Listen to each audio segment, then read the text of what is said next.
हमारे कहीं ना कहीं थोड़ा सा चूक हुआ, हमें लगा ये बच्ची भी इनके इसमें आ गई है।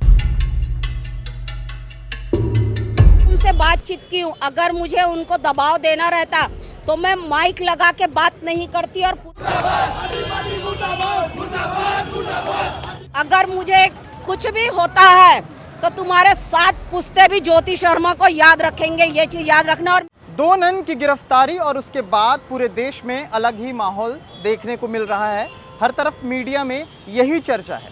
कहीं ज्योति शर्मा, रवि निगम और रतन यादव, इन तीनों की बात चल रही है, तो कहीं केरल की उस भीड़ की मजमे की जिसे इससे पहले मैंने टीज़र में दिखाया है। नमस्कार, मैं सीमांत हूँ। केपी न्यूज़ देखना शुरू कर चुके हैं। कैमरे के पीछे सचिन भाऊ हैं। 25 जुलाई सुबह 8 बजे का वो मामला जिसने ऐसा तुल पकड़ा और उसकी आँच ऐसी लगी कि अब तक गर्माहट बरकरार है। मेरे पीछे जो आप देख रहे हैं, ये बीच चौराहे पर सुपेला में यहाँ पर पुतला दहन हो रहा है। छत्तीसगढ़ बजरंग दल के वो लोग यहाँ पर मौजूद हैं जो आवेदन करता थे उन 2 नन के खिलाफ। पूरे मामले में NIA जांच करेगी, ऐसा भी आ गया। लेकिन एक बड़ा अपडेट आया। बड़ा अपडेट ये आया कि जिन 3 लड़कियों के बारे में बात की जा रही थी ह्यूमन ट्रैफिकिंग को लेकर के, उसमें से एक लड़की का बयान आया है उसके घर से। कुछ मीडिया कर्मियों ने वहां जा कर के उस चीज़ को दिखाया। उसने कहा है कि ऐसा कुछ नहीं कर रहे थे वो दोनों नन और धर्मांतरण जैसी स्थिति नहीं हो रही थी। इन तमाम विषयों पर मैं बात करने के लिए यहाँ पर आया हूँ और वही तमाम लोग हैं यहाँ पर जो उस दिन भी थे दुर्ग रेलवे स्टेशन में।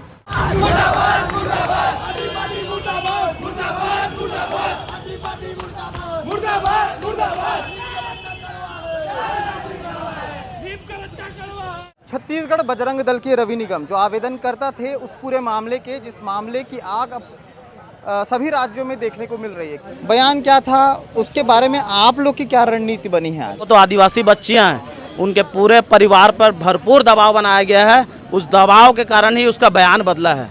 और एक बात बताइए, दबाव में अगर बयान नहीं बदली हुआ रहता तो क्या उसके घर में वो क्या जीजर्स का फोटो लेके दिखाती? क्या आप 24 घंटे जीजर्स का फोटो लेके घूमते हो? आप तो जब रेलवे स्टेशन में जीजर्स का फोटो लेके नहीं गए। यानी ये पूरी प्री प्लानिंग तैयार है मिशनरियों द्वारा और कहीं ना केस को खात्मा करने के लिए लोग लगे हुए हैं। आज जैसे कि सूचना मिला कि हाई कोर्ट में इन लोग लगाए हैं आवेदन, हमारे द्वारा भी आपत्ति दर्ज कराई गई है आज हाई कोर्ट में और 2 बजे 3 बजे के करीब रिपोर्ट भी आ जाएगा। एक तरफ तो NIA जांच करेगी, दूसरी तरफ कल के बयान से बहुत सारी चीज़ें चेंज नज़र आ रही हैं। उसमें कहीं आप लोग का ऐसा लग रहा है क्या कि कहीं झूठ था, कहीं सच था? ये सारी चीज़ें बिल्कुल लग रहा है। तो सबके सामने है कि फर्स्ट पार्टी जो बयान देता वो क्लियर रहता। आप देखिए विपक्ष के नेता जिस टाइप से दबाव में आ गए हैं, तो ये आदिवासी बच्चियां हैं जहां उनके खाने तक की व्यवस्था नहीं है, वहां लोग कैसे जी रहे हैं वो वही जानते हैं। उन तक को खरीदा गया है, तब जाके ये बयान पलटी हुआ है। वहाँ पे वो उसने ऐसा बयान दिया और यहाँ पर जो बयान हुए थे वो आप लोगों ने सुने थे। हाँ। क्या बयान दिया था लड़कियों ने? इसने बयान दिया कि मुझे ज़बरदस्ती लेके आया जा रहा है और कहाँ लेके जा रहे हैं कि कोई घटना मुझे जानकारी नहीं है। जब टिकट की जांच होती तो वो आगरा का निकलता है और उसके बाद आप समझ देखेंगे कि वो 5 में से वो लड़की एक बयान देते देते एक पॉइंट बोली है, उसको गौर करिएगा। उसने बोला कि हमारे नाम से टिकट बुक नहीं था, TT ने आके चालान काटा था। तो बिना टिकट के आपको कहाँ लेके जा रही है? 25 तारीख की सुबह 8 बजे के बाद लगातार सिलसिलेवार ब्यौरा आपको देखने को मिल रहा है, चाहे वो दुर्ग की ज़मीन पर हो, चाहे वो केरल की ज़मीन पर हो। तमाम नेता यहाँ के भी और तमाम नेता केरल के भी हर जगह आना जाना कर रहे हैं। बहुत सारी चीज़ें नज़र आ रही हैं। कल एक सिनारियो बदलता नज़र आया, एक लड़की का बयान आया, ऐसा बताया गया और उसके बाद बहुत सारी चीज़ें निकल के आई, लेकिन अभी तक कुछ सामने पूरी तरह से पुख्ता नहीं आया है। एक तरफ ये कहा जा रहा था कि तीनों को धर्मांतरण के लिए जाया जा रहा है, आरोप लगे थे। दूसरी तरफ एक लड़की का बयान आता है इस तरह से कि ऐसा नहीं था, वो लोग उसे वहाँ पे काम करने के लिए ले जा रहे थे। क्या है, हमें भी अभी बाद में और भी जब छानबीन किया गया तो पता चला जिस लड़की का बयान आया है वो क्रिश्चियन धर्म अपना चुकी है, सिर्फ अपना ही है।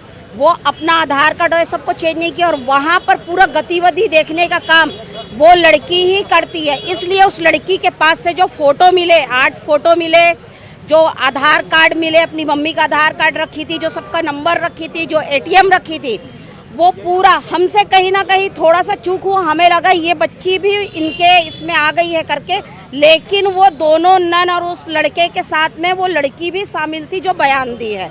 वहाँ पर पूरा गतिविधि नारायणपुर के आसपास क्षेत्र में वो लड़की ही चलाती है।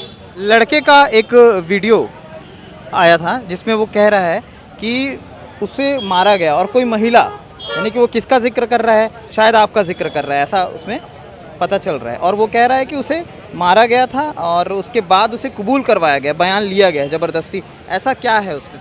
जब बयान हो रहा था उस वक्त मैं नहीं थी, रहा उससे बात करने का जो दिखा रहे हैं कि हमको दबाव बनाया गया। अगर मैं उनसे बातचीत की हूँ, अगर मुझे उनको दबाव देना रहता तो मैं माइक लगा के बात नहीं करती, और पूरा वीडियो रिकॉर्डिंग हुआ है जब से मैं अंदर में थी और पूरा माइक लगाई हूँ। मैं अगर एक शब्द भी बोली हूँ तो वो रिकॉर्ड हुआ और वो पूरे न्यूज़ चैनल में चले हैं। उसमें से अगर एक भी जगह दिखा दे मैंने उसको मारा है, तो जो लड़का बोल रहा है ना मारा है करके, तो एक जगह भी दिखा दे कि मैं उस लड़के को मारी हूँ। रहा ऊंची आवाज़ में बात करने का, अगर कहीं कोई जवाब नहीं देगा तो थोड़ा सख्ती करके पूछना पड़ता है। बाकी न्यूज़ वाले जैसे दिखा रहे हैं कि उसको किसने अधिकार दिया, वो कस्टडी में थे। मैं जानकारी दे दूं, उस वक्त में वो कस्टडी में नहीं थी। ये 8:30-9 बजे की घटना है। उसको सिर्फ रूम में बिठाया गया था, हम लोग रूम में बिठाए थे, रोड में खड़ा करके या पटरी में खड़ा करके। बच्चों से पूछताछ नहीं करते ना, तुम कहाँ के हो बच्चे करके। बच्चे वैसे भी डरे हुए थे, इसलिए उनको रूम में बैठाया गया था। उस वक्त तक में कोई लिखा पढ़ी चालू नहीं हुई थी, कुछ भी जानकारी उन लोग दे नहीं रहे थे। तो मैं अपने छत्तीसगढ़ इस देश की जागरूक नागरिक होने के नाते, हिंदू संगठन होने के नाते मैंने उन बच्चों से पूछताछ किया है। ये आ रही है, बिल्कुल धमकी आ रही है, सभी को धमकी आ रही है। रतन भाई, मुझे, रवि भाई, सभी को धमकी। आपको क्या धमकी आई? देख लेंगे ज्योति शर्मा, जिस दिन तू निपटा देंगे हम लोग। तो मैं उनको जो धमकी दे रहा है उनको बताना चाहूँगी, आगे पीछे का बैकग्राउंड पहले चेक कर ले।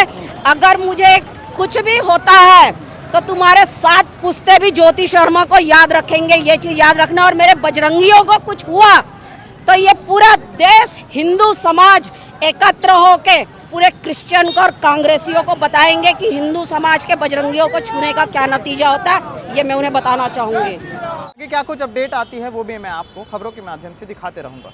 शुक्रिया।